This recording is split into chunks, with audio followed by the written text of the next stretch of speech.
What's up guys, DJ Down South Motorsports here for another Tech Talk Tuesday. We're going to be talking about what's all involved when we service shocks and why we do what we do and how we do it, sort of a little bit. So follow me. So we end up, this is a shock that needs to be serviced. So obviously you see it's dirty, it's all tagged up. Uniballs are going to be accounted for and all that. And this is a fresh coated shock ready to go home. So let's see what's all involved. So I already have a shock already torn down like we would. This one's gonna need a shaft. There's a bunch of pitting in it. It's part of our inspection when we do all this stuff. The shock comes into us. We inspect everything and mark down all your tube settings, crossover, preloads, fitting orientations, hose lengths, any of that specific stuff to make it fit on your vehicle perfect.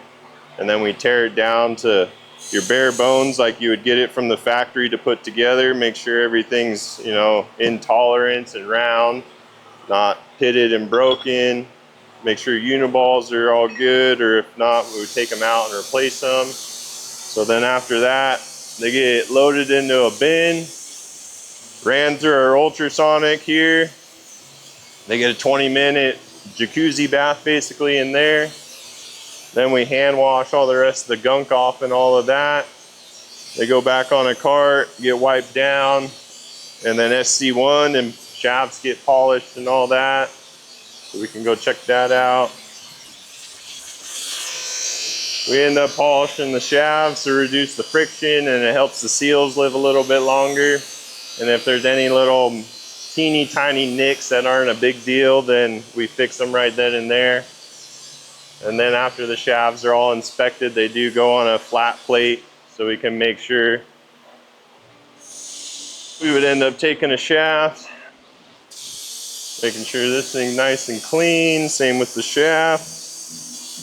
And then we roll your shaft to make sure it's not bent or out of spec at all. So that one, that's in tolerance, be all good for us. And then everything just like this cart right here, basically ready for a reassemble. All your parts are SC1, waiting to get wiped down, and then new O-rings, fresh oil, spec out the valving. We change valving if needed, change any other parts that are needed. Another question we get a lot of the times too is we always give you a baggie full of parts at the end of the day. That baggie has all your old parts, seals, uniballs, any broken rod ends, shafts, any of that, just so you know, show we're not cheating you. You know, we're honest people here, so we just want to give you honest quality work, and that's all we're here for. So peace out. Have a good one, guys.